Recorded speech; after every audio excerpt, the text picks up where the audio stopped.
हरे कृष्णा राधे राधे। कार्तिक महात्म अध्याय 28। पढ़े सुने जो प्रेम से वह हो जाए शुद्ध स्वरूप। यह 28वां अध्याय कार्तिक कथा अनूप।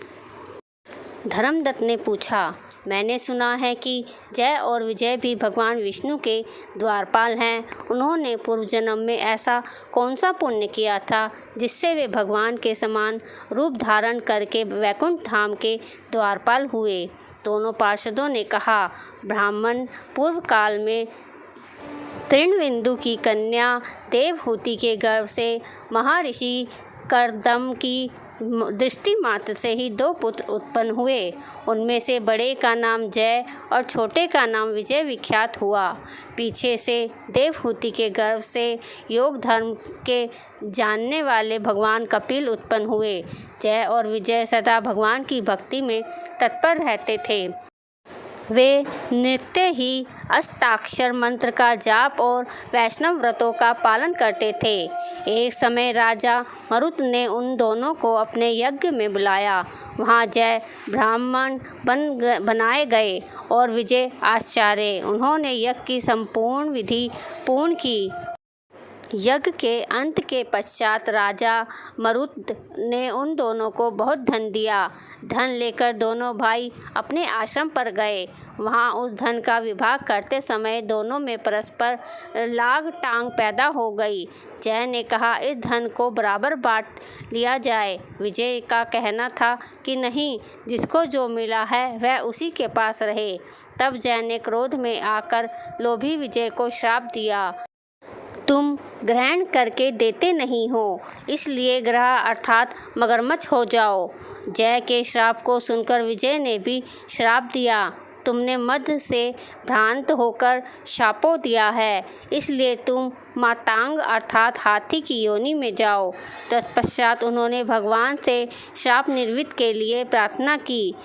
श्री भगवान ने कहा, तुम मेरे भक्त हो, तुम्हारा वचन कभी असत्य नहीं होगा।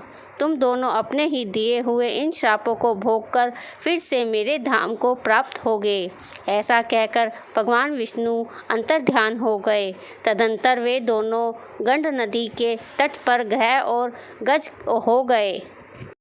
उस योनि में भी उन्हें पूर्व जन्म का स्मरण बना रहा और वे भगवान विष्णु के व्रत में तत्पर रहे। किसी समय वह गजराज कार्तिक मास में स्नान के लिए गंड नदी गया तो उस समय ग्रह ने श्राप के हेतु को स्मरण करते हुए उस गज को पकड़ लिया। ग्रह से पकड़े जाने पर गजराज ने भगवान रमानाथ का स्मरण किया। तभी भगवान विष्णु शंख चक्र और गदा धारण किए वहां प्रकट हो गए। उन्होंने चक्र चलाकर ग्रह और गजराज का उद्धार किया और उन्हें अपने ही जैसा रूप देकर वैकुंठ धाम को ले गए। तब वह वहाँ स्थान हरि क्षेत्र के नाम से प्रसिद्ध है।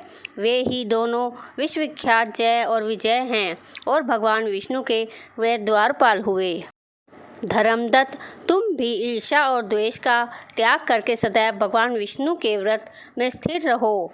समदर्शी बनो। कार्तिक माघ और वैशाख के महीने में सदैव प्रातःकाल स्नान करो। एकादशी व्रत के पालन में स्थिर रहो।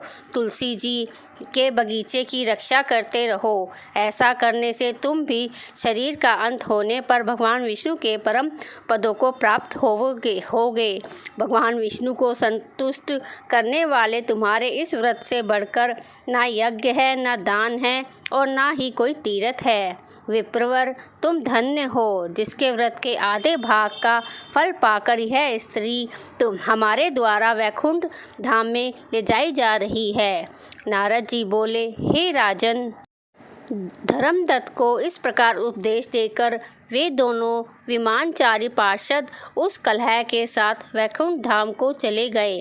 धर्मदत्त जीवन भर भगवान के व्रत में स्थिर रहे और देहावासना के बाद उन्होंने अपनी दोनों स्त्रियों के साथ वैकुंठ धाम प्राप्त कर लिया।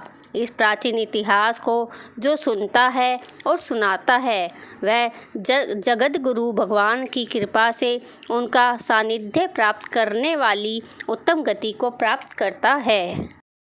बोलो विष्णु भगवान की जय। अगर आपको मेरी यह वीडियो पसंद आई हो तो वीडियो को लाइक करें, ज़्यादा से ज़्यादा वीडियो को शेयर करें और चैनल को सब्सक्राइब करना भी ना भूलें। साथ ही बेल आइकन को भी प्रेस करें ताकि मेरे आने वाली हर वीडियो की नोटिफिकेशन आप तक मिलती रहे आपको। तो चलिए मिलते हैं नेक्स्ट वीडियो में। हरे कृष्णा, राधे राधे।